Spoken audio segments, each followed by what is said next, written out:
പക്ഷേ എന്താണ് എല്ലാ ബാങ്കുകളും എൻ.ബി.എഫ്.സികളും ഈ മേഖലയിലേക്ക് ഇത്ര അഗ്രസീവായി നീങ്ങാൻ കാരണം? ശേഷിക്കുന്ന 90% സ്വർണവും നിഷ്ക്രിയ ആസ്തിയായി ലോക്കറുകളിലും അലമാരകളിലും വെറുതെ ഇരിക്കുന്നു. 2023 6.3 ലക്ഷം കോടി രൂപ മാത്രമായിരുന്ന ഇന്ത്യയുടെ സ്വർണ്ണ വായ്പാ വിപണി 2026 മാർച്ചോടെ ഏകദേശം 19.4 ലക്ഷം കോടി രൂപയായി ഉയർന്നു. ഇന്ത്യയിലെ ഏറ്റവും വലിയ ബാങ്കുകളും ധനകാര്യ സ്ഥാപനങ്ങളും ഒരേ ദിശയിലേക്ക് ഓടുകയാണ്: സ്വർണ്ണ വായ്പ. ഇപ്പോൾ ആ മത്സരത്തിലേക്ക് ടാറ്റ ക്യാപിറ്റലും ശക്തമായി ഇറങ്ങിയിരിക്കുന്നു. ഇത് വെറും ഒരു പുതിയ ബിസിനസ് വിപുലീകരണമാണോ? അതോ ഇന്ത്യയുടെ സാമ്പത്തിക ഭൂപടത്തിൽ രൂപം കൊള്ളുന്ന അടുത്ത വലിയ മാറ്റത്തിൻ്റെ സൂചനയോ? പരിശോധിക്കാം.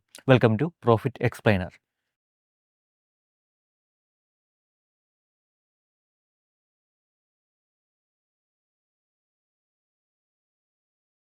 തൃശ്ശൂരെ Anthikad 1991 Yogakshemam Kuries and loans private limited എന്ന പേരിൽ ആരംഭിച്ച സ്ഥാപനം 2000-2001 എൻ.ബി.എഫ്.സി ലൈസൻസ് നേടിയത്. അതോടെ യോഗക്ഷേമം ലോൺസ് അഥവാ യോഗ ലോൺസ് ആയി മാറി.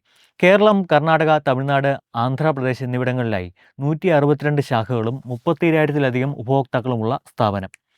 708 കോടി രൂപയുടെ ആസ്തികളാണ് യോഗ ലോൺസ് കൈകാര്യം ചെയ്യുന്നത്. ഇതിൽ 85% ഗോൾഡ് ലോണുകളാണ്.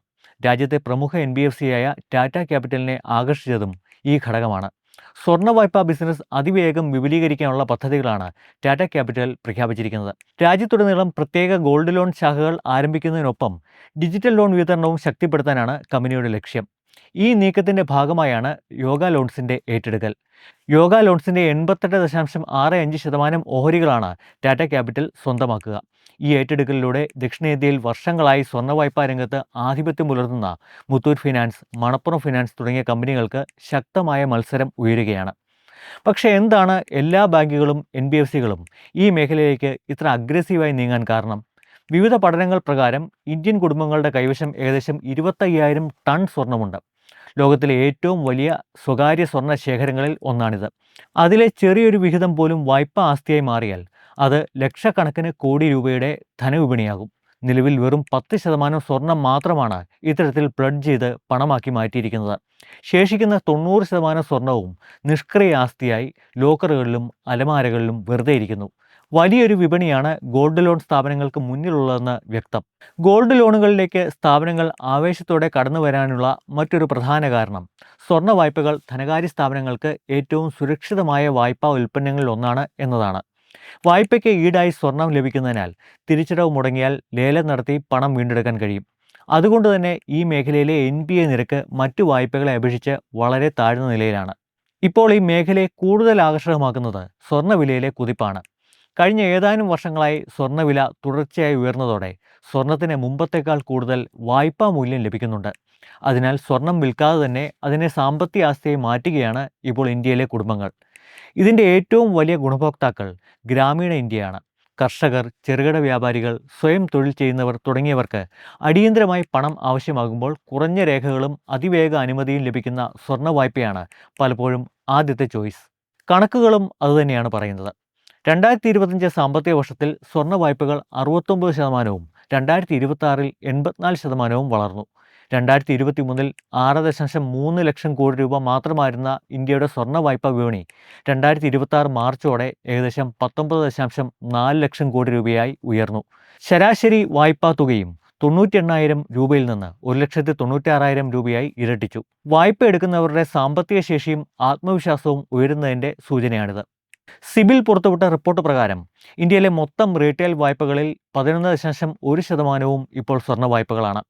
നിലവിൽ സ്വർണ്ണ വായ്പകളുടെ 58% പൊതുമേഖലാ ബാങ്കുകളുടെ കൈവശമാണ്. അതേസമയം മുത്തൂറ്റ് ഫിനാൻസ്, മണപ്പുറം ഫിനാൻസ്, മുത്തൂറ്റ് എംക്രെഡ്, IIFL തുടങ്ങിയ എൻ.ബി.എഫ്.സികളും അതിവേഗം വളരുകയാണ്. ക്രെഡിറ്റ് ബ്യൂറോയായ എക്സ്പീരിയൻ്റെ കണക്കുകൾ പ്രകാരം 2026 മാർച്ചോടെ എൻ.ബി.എഫ്.സികളുടെ സ്വർണ്ണ വായ്പാ വിഹിതം 20%-ഓളം എത്തിയിരിക്കുന്നു. ഈ സാധ്യത തിരിച്ചറിഞ്ഞ് ആഗോള നിക്ഷേപകരും രംഗത്തുണ്ട്. ആഗോള നിക്ഷേപക സ്ഥാപനമായ ബെയിൻ ക്യാപിറ്റൽ അടുത്തിടെ മണപ്പുറം ഫിനാൻസിലെ ഓഹരി പങ്കാളിത്തം 41.7% ഉയർത്തി. അതുപോലെ L&T ഫിനാൻസ് പോൾ മെർച്ചൻസ് ഫിനാൻസിൻ്റെ ഗോൾഡ് ലോൺ ബിസിനസ് ഏറ്റെടുത്തതും അടുത്തിടയ്ക്കാണ്. ഇതിന് പിന്നാലെ കമ്പനിയുടെ സ്വർണ്ണ വായ്പ പോർട്ട്ഫോളിയോ 1350 കോടി രൂപയിൽ നിന്ന് 3829 കോടി രൂപയായി ഉയർന്നു. ഈ മേഖലയിലേക്ക് കടന്നുവരാൻ ആലോചന നടത്തുന്ന മറ്റൊരു പ്രധാന കമ്പനി സുന്ദരം ഫിനാൻസ് ആണ്. പ്രമുഖ നിക്ഷേപകനും ഡിമാർട്ട് ഉടമയുമായ രാധാകൃഷ്ണ ദമാനി അടുത്തിടെ സുന്ദരം ഫിനാൻസിൻ്റെ 2.37% ഓഹരികൾ വാങ്ങിയതും ഗോൾഡ് ലോണുകളിലേക്ക് കൂടി കടന്നുവരാനുള്ള കമ്പനിയുടെ ഭാവി പദ്ധതികൾ വിലയിരുത്തിയാണ്. അതുകൊണ്ട് ടാറ്റ ക്യാപിറ്റലിൻ്റെ ഈ നീക്കം ഒരു സാധാരണ കോർപ്പറേറ്റ് വാർത്തയല്ല. ഇന്ത്യയിലെ വീടുകളുടെ ലോക്കറുകളിൽ വർഷങ്ങളായി നിശ്ചലമായി കിടന്നിരുന്ന സ്വർണം ഇനി രാജ്യത്തിൻ്റെ അടുത്ത വലിയ ക്രെഡിറ്റ് എഞ്ചിനായി മാറുകയാണ് എന്നതിൻ്റെ ശക്തമായ സൂചന കൂടിയാണിത്. രണ്ടവസരങ്ങളാണ് സാധാരണക്കാർക്കായി ഈ സാഹചര്യം ഒരുക്കുന്നത്. ആദ്യത്തേത്, മികച്ച NBFCകളിൽ നിന്ന് ആകർഷകമായ നിരക്കിൽ സ്വർണ്ണ വായ്പകൾ സ്വന്തമാക്കാം. അങ്ങനെ ഒരു ഡെഡ് ഇൻവെസ്റ്റ്മെൻ്റ് ആകാതെ നിങ്ങളുടെ സ്വർണത്തെ പണമാക്കി മാറ്റാം. വേണമെങ്കിൽ ആ പണത്തെ ഒരു റോളിംഗ് ഇൻവെസ്റ്റ്മെൻറ്റായി, അതായത് മറ്റൊരു ആസ്തിയിലേക്ക് നിക്ഷേപിക്കാം. രണ്ടാമതായി, ഓഹരി വിപണിയിൽ ലിസ്റ്റ് ചെയ്ത NBFCകളുടെ ഓഹരികൾ മികച്ച നിരക്കിൽ വാങ്ങാം. വരും വർഷങ്ങളിൽ ഈ NBFCകളുടെ ഗോൾഡ് ലോൺ ബിസിനസ് നന്നായി വളരുമ്പോൾ ഓഹരി വിലയും ഉയരും. അതിലൂടെയും നേട്ടം സ്വന്തമാക്കാം. നിക്ഷേപങ്ങൾ നിങ്ങളുടെ ഫിനാൻഷ്യൽ അഡ്വൈസറുടെ സഹായത്തോടെ മാത്രം നടത്തുക.